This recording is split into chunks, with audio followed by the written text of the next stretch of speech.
What up, YouTube? Real Vision TV, we back. We got another installment for you.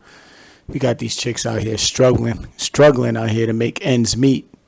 Times is hard. Times is definitely hard. Inflation has went through the roof. People can't afford anything nowadays. Can't afford a place to live. Can't afford a bite to eat. Can't afford to pay their telephone bill. Whatever it is, they just can't afford it.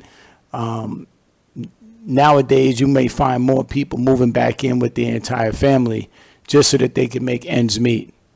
And it's that real. It's gotten that serious. Groceries are extremely high. People can't even afford it. So we're going to let these females get right into it because they are very passionate about the conditions in which Americans are living in today. So let's get right to it. Guys, talk about Halloween, talk about horror, talk about scary. 80% of Americans have run out of money. Okay, the Federal Reserve just published a study stating that only 20% of the richest Americans still have excess savings after the pandemic. And the other 80% have less cash on hand than before the pandemic began. So you hear that? 80% of people have less cash on hand. That's very alarming. I mean, that lets you know that people are just straight running up those credit cards, which means they're not going to be able to pay them back. And again, that's going to be a situation that, again, will affect interest rates. Households saved a combined $2.3 trillion during the various pandemic lockdowns. Like, the savings rate was going up, and it's estimated that 1.3 trillion of that has now been spent. There are so many theories out there about why the national savings rate has just plummeted. People were pent up during lockdown, so they're eager to shop again. Or there's no longer, surplus stimulus money going around, and people are still struggling to stay employed after the Great Resignation literally crippled American resumes. And then massive layoffs, massive company layoffs, especially in the tech space, have left millions without an income. The layoffs are no joke, people. Don't let these Biden numbers fool you. The layoffs are ridiculous. The jobs that are out there, this is why they're letting the migrants in. They're letting the migrants in so they could take these low-end jobs that is not suitable for any Americans. No Americans can live off these jobs that are available. But they won't tell you this. The job market is not as booming as they say it is. Neither is that stock market. Don't be fooled. Don't be fooled, people. But I'm curious. What do y'all think? Like, why have American savings plummeted so much? I went to Target yesterday and bought 2 bottles of hair product, a bottle of shampoo, a box of trash bags, and 1 Halloween decoration. $70 You can't on my handle the Target Red truth. card. That's with my 5% discount. My son's looking at the cart and going, "Mom, this was $70. We didn't even get anything." Yeah, I know, kid. And he doesn't even remember a time when you could get a 2-bedroom apartment in a decent area of town for $600 a month. Now, I remember those days when you can get a 2-bedroom, maybe not for $600.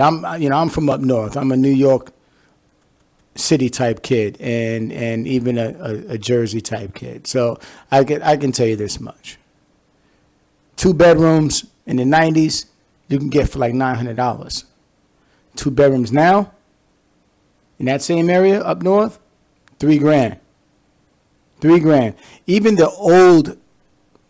the old apartments, and we're just talking about apartments. We're not even talking about the potential of owning a home. That shit is so far-fetched now for Americans, it's not even funny. Now a 1-bedroom apartment in a mediocre part of town is $2,000 a month.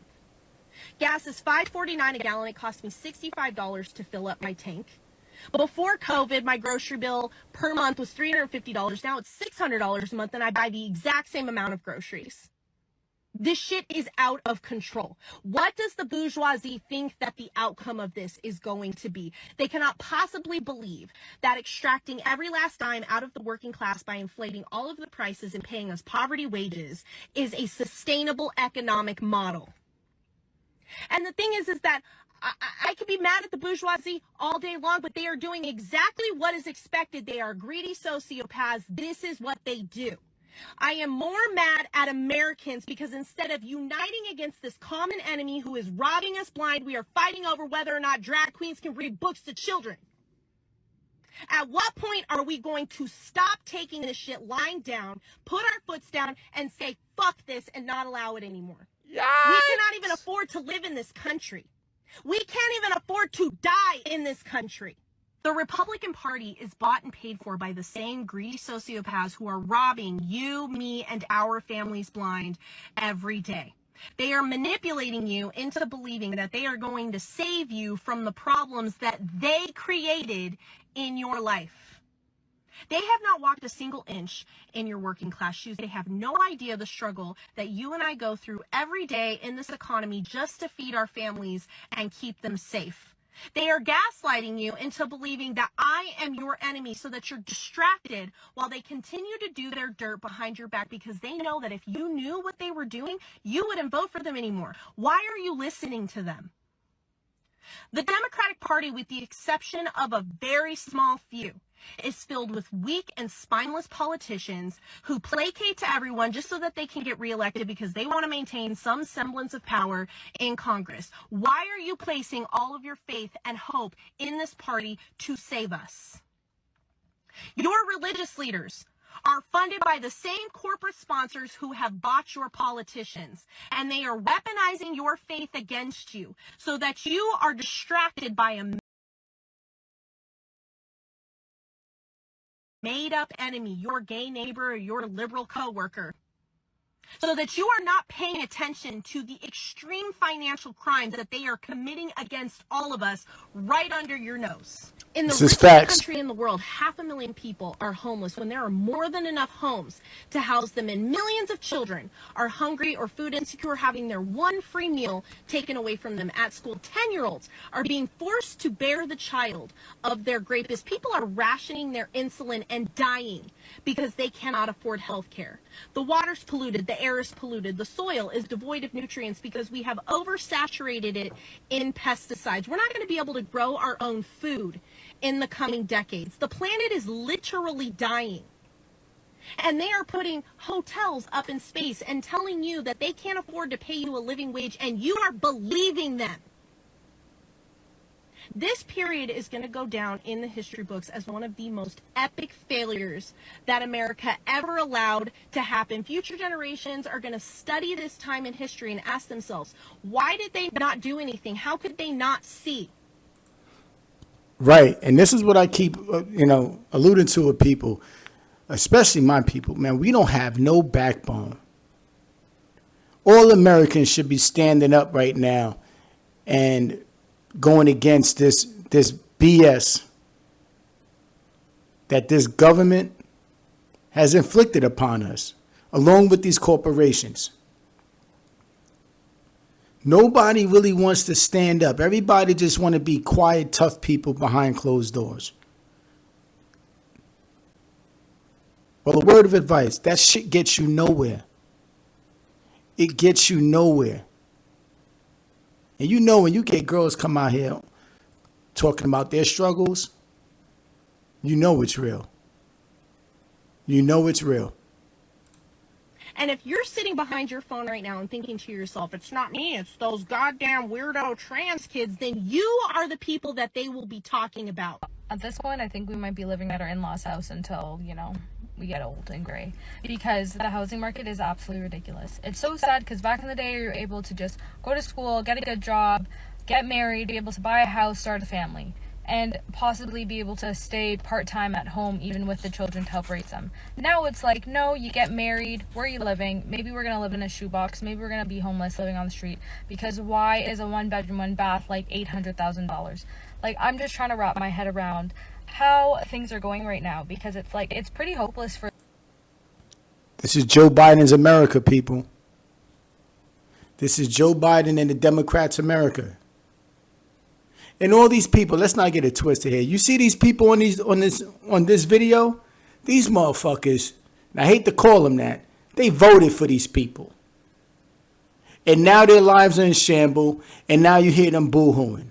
Dead broke, don't know where to go. And quite frankly, who would be entertaining getting married in this fucking economy, right? Who would entertain that shit? These little young birds like this would, right? Who would even entertain it? She's just saying that how hard it is to live. Why would you even put yourself in debt with a wedding? Knowing for damn well you don't even have a place to live. See, it's not just that. It's the thinking of these people that put them in this hole. They have poor financial guidance. They have poor financial knowledge. They have no IQ, low IQ, only enough to get on the social media and do a post about their struggles. But they're living beyond their means.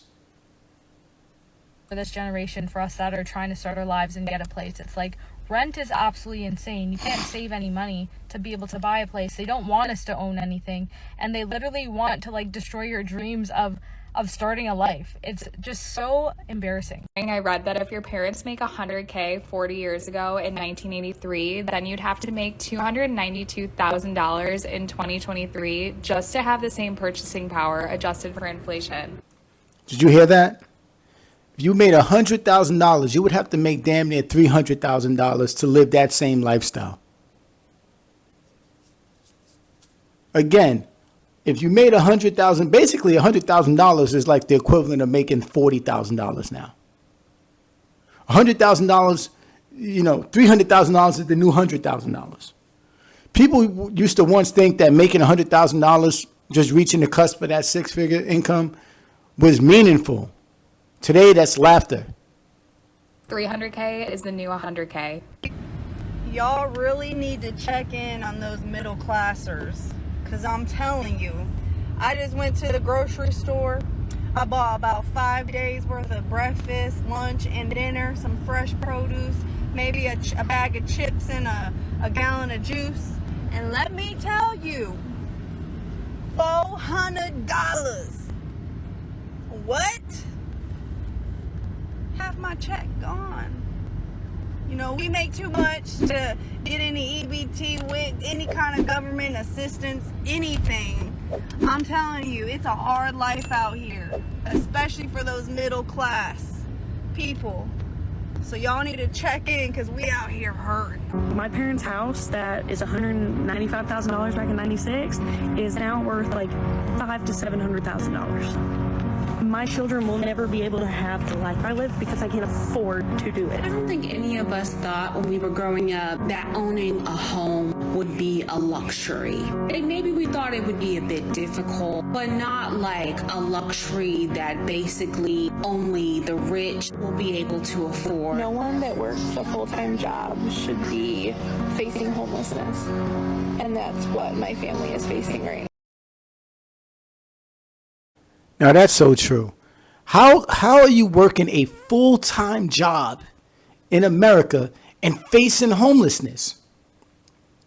Can somebody explain that in the comment section below? How can you work a full-time job in America and have these type of troubles? What's the whole purpose of working full-time then? You see, these corporations has sold you out, and so has this government sold you out. They're gonna keep bringing in these people that are willing to work for $2 an hour, and then tell you that you lazy. That's right. Get used to your new lifestyle. Get used to it. Get real comfortable. Go get a pillow out and get real comfortable. Being completely radicalized by the rental housing market right now.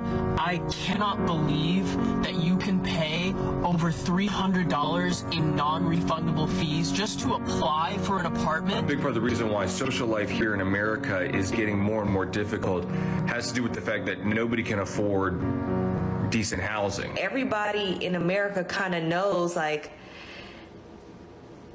it's over.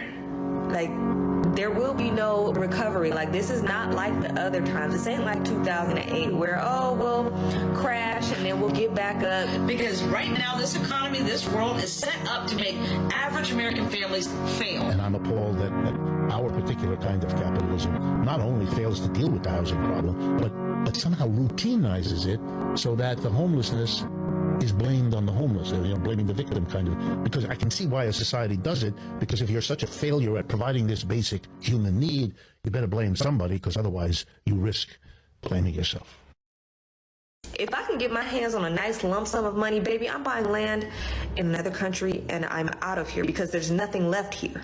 Okay, y'all, so I got approved for a house, the house that I wanted, and their website says, like, our security deposits start at 1.5 times the rent. So I'm like, okay, I've been saying I'm gonna need 4. Take a look at this screen, people. Monthly rent, $1,575, right? Security deposit, $47.25. What is that 3 times the amount? Let me just pull out my calculator for this one. I believe that's 3 times the amount. Yes, that is 3 times the amount for security deposit. I remember the days when it was a month and a half. A month and a half rent, that was just security deposit. Look at risk mitigation admin fee, $300.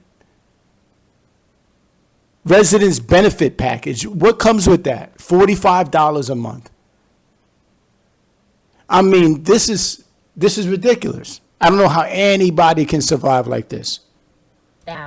But why did they say they want a 3 times the rent deposit from me and a $300 fee just because my credit score is low? And I've been working on my credit, so I did obviously get approved, but it ain't that high right now.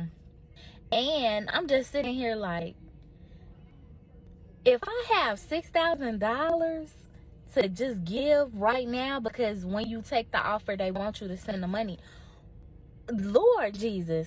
And now I'm at the point where I don't know what to do, y'all. Like, I really don't know what to do. Like, are we just gonna stay in our car a little bit longer? Go back home and live with your family. Hang on. You mean to tell me that poverty wages are terrible for the economy? You don't say. Because when people don't have disposable income, they can't afford luxuries and non-essentials. Right?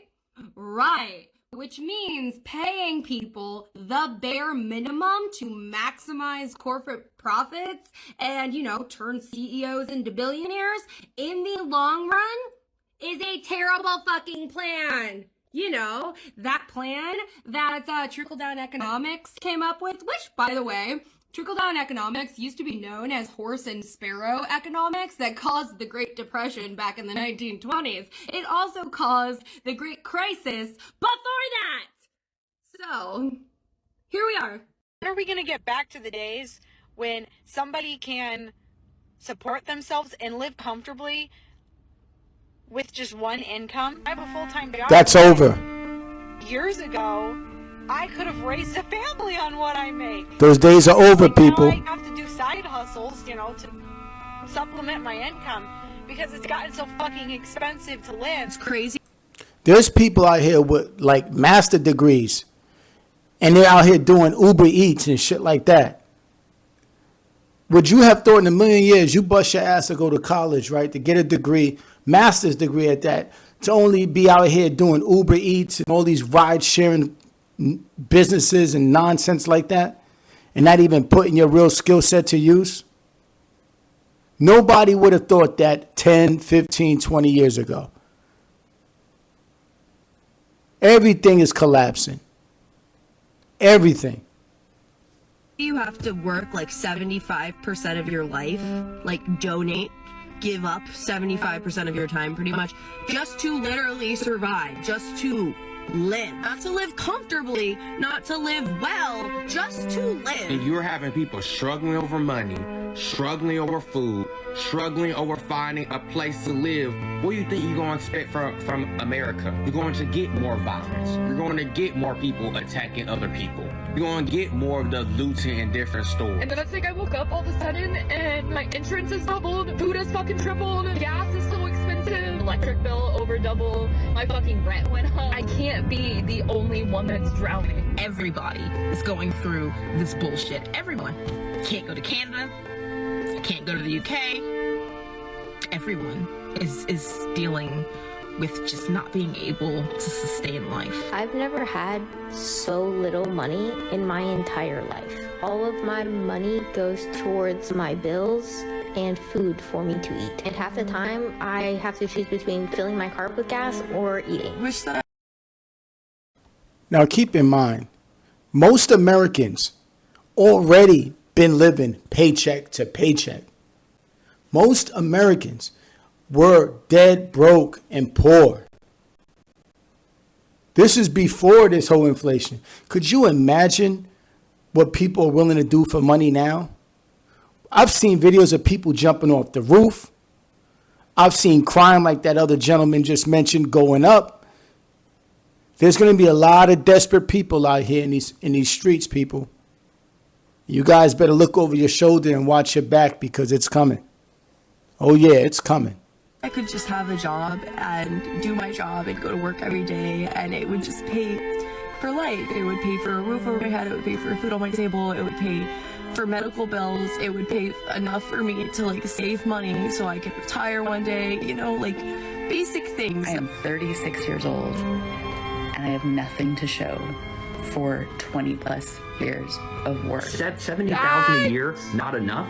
Is a bachelor's degree not enough? Is 2 jobs not enough? And the only thing we hear is, we'll stop Starbucks and stop your brunches and your 3-day vacations. If you get up and take care of your house and take care of your friends and your family and your body and work 50 hours a week plus commuting, don't you think that person deserves a night out or a Sunday? At what point is it literally just too expensive to live? Like, when do we, because we keep on talking about it, we keep on talking about inflation, we keep on talking about salaries not meeting it, and we keep on talking about the minimum wage, and we keep on talking about all this stuff, but like, at what point does that bubble burst? It literally is just too expensive to be alive, even if you're working a full-time job. Right, so our 2 bedrooms right now, they have no view, no updated appliances, neighbors are a little loud. Those are going for $3,900 right now, which is a steal. We do ask that you make 5 times the rent, so at $39. Now, this girl here, she's making light out of the situation and trying to bring comedy to it. But everything she's saying, people, please listen closely. I know she's using California as an example, but this is across the board. This is across the board.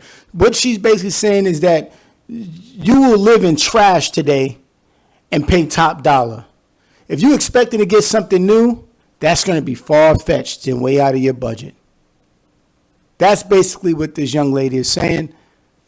100 need to at least make $20,000 a month in this economy, which is great. To rent our semi-luxury apartments without neighbors, roaches here and there, you will need a 760 credit score or higher.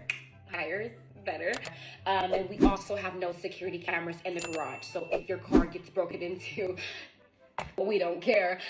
We do also require an $8,000 security deposit that you may or may not get back. Leaning towards the may not. We do also require 1st and 2nd month's rent to move in. For our lease terms, we do have a 36 and a 48. We do need to see your entire lease's rent inside your bank account to move in. So that'll be $3,900 times that 36-month lease.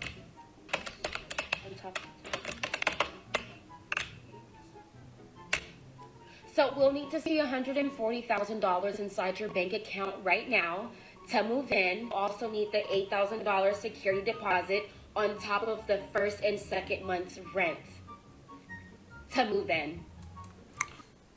So we're going to leave it right there because it's real ugly out here. And I just got very few words as far as advice for people. Stop living beyond your means. Really pay attention to your finances. Stop spending on things that are just unnecessary. Share expenses with people. I mean, if you're if you're living in an environment where you have the opportunity to share expenses, listen, come together and share the expenses. It's no shame in the game to do that. You know what I'm saying? Like right now, you got to take I out of sentence and use the term we, because that's what it's going to take to get you through these tough times in America. Hopefully it gets stronger as we change this administration.